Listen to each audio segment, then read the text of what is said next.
त्या काळच्या प्रथेप्रमाणे विवाहाचं वय त्यांचं अवघं 5 ते 6 वर्षाचं होतं.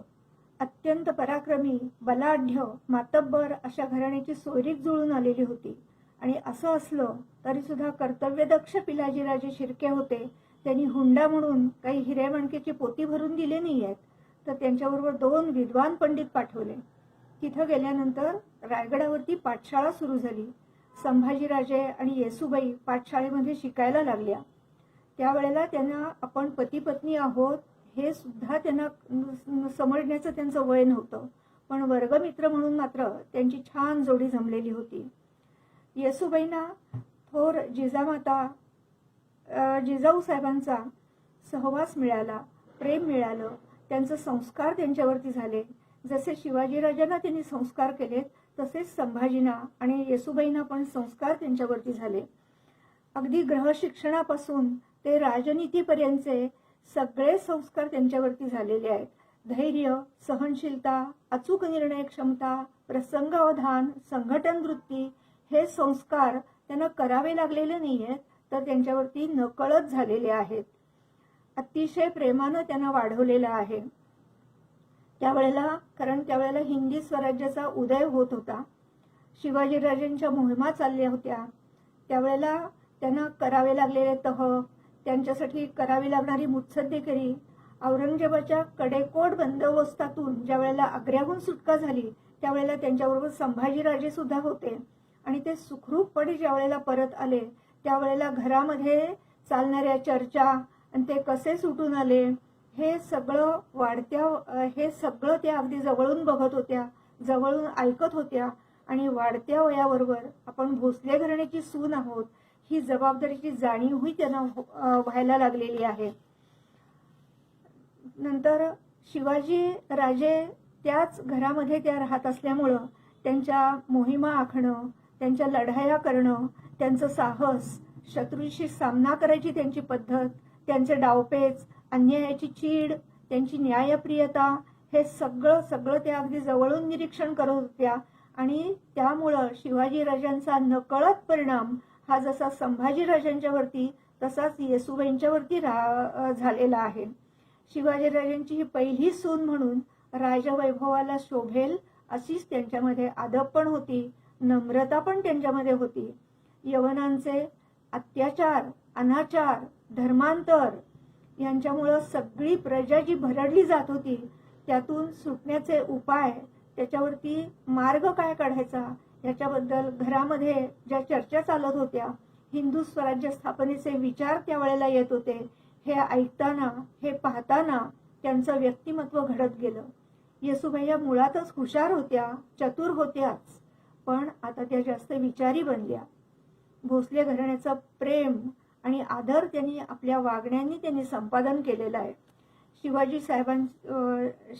जिजाऊ साहेबांच्या त्या अगदी लाडक्या तर होत्याच, पण त्यांची जी कार्यकुशलता होती, त्या ज्या काही गोष्टी सांगायच्या, शिवाजीराजांच्या बरोबर शिवाजीराजांना जसं त्यांनी घडवलं तसं संभाजीराजांना आणि येसूबाईंना जवळ घेऊन त्यांनी त्या काही गोष्टी सांगितलेल्या आहेत. आणि त्यामुळं जिजाऊ साहेबांच्या स्वभावाचा, वैशिष्ट्यांचा जो ठसा आहे तोच त्यांच्या इतिहासामध्ये येसूबाईंनी जे काही कार्य केलं त्यांच्यामध्ये आपल्याला ठाई ठाई दिसतो. संभाजीराजांच्या स्वभावात थोडासा कडकपणा होता. त्यांना सांभाळून घेताना नंतर ह्या शिवाजीराजांच्या ह्या ज्येष्ठ सूनबाई होत्या, त्यामुळं त्यांच्या घरातल्या लोकांच्या, नंतर बाहेरच्या लोकांच्या त्यांच्याबद्दल असलेल्या अपेक्षा आणि हे सगळं त्यांनी सांभाळताना आपल्या वागणुकीनं आपलं स्थान त्यांनी अतिशय मोठं, श्रेष्ठ असं हे केलेलं आहे. आणि त्यातून ते अगदी ताऊन सुलाखून निघालेले आहेत. आणि अस्सल 52 काशी सोनं ताऊन सुलाखून निघालेलं म्हणजे ह्या येसूबाई महाराणी आहेत. शिवाजी महाराजांनी संभाजी आणि येसूबाईंच्या शिक्षणाची व्यवस्था केली असं मगाशी आपण बघितलं. तर त्या ह्याच्यामध्ये शिक्षण म्हणजे सर्व प्रकारचं त्यांना शिक्षण दिलेलं आहे. धर्म आहे, शास्त्र आहे, पुराणांचा अभ्यास केलेला होता, घोडेस्वारी होती, युद्धकलेचं शिक्षण दिलेलं होतं, धनुर्विद्या ह्याच्यामध्ये निपुण केलेलं होतं. नंतर येसूबाईंना सुद्धा काव्यशास्त्र त्या निपुण होत्या. नंतर त्यांनाही घोडेस्वारी येत होती, घोड्यावरती त्या बसून जात होत्या.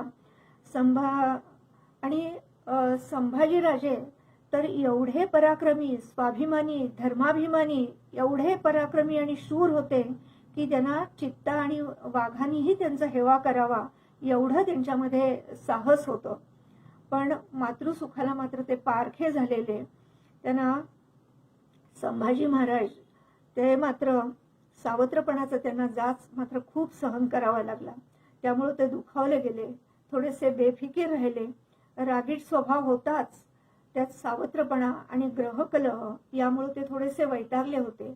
पण येसूबाईंचं कर्तृत्व एवढं मोठं की त्यांनी सगळ्या संभाजीराजांच्या सगळ्या गोष्टी त्यांनी सांभाळून घेतलेल्या आहेत. त्या त्यांचा अत्यंत आदर करत होतं. दोघेही एकमेकांचा आदर करायचे. येसूबाईंचा त्यांनी कधीही अनादर केलेला नाहीये. त्या जे काही सांगतील ते त्यांचं ऐकून त्यांनी घेतलेलं आहे. रायगडावरती शिवाजीराजांना अभिषेक झाला, राज्याभिषेक झाला. संभाजीराजे मराठी राज्याचे युवराज झाले आणि येसूबाई ह्या पहिल्या युवराज्ञी झाल्या.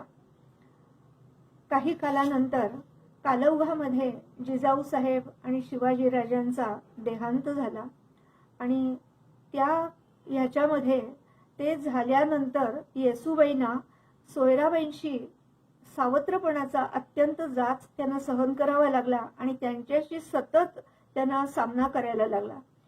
शिवाजीराजे ज्या वेळेला गेले त्यावेळेला ते गेलेले आहेत आणि राजाराम राजे गादीवरती बसलेले आहेत हे त्यांना कळवलेलं सुद्धा नाहीये.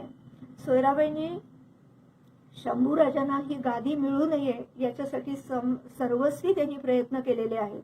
ह्याच्यामध्ये काही प्रधान मंडळी पण आपल्या स्वतःचा स्वार्थ बघून त्यामध्ये सामील झालेली होती आणि या गोष्टीचा संभाजीराजांना आणि येसूबाईंना अत्यंत मनस्ताप हा सहन करायला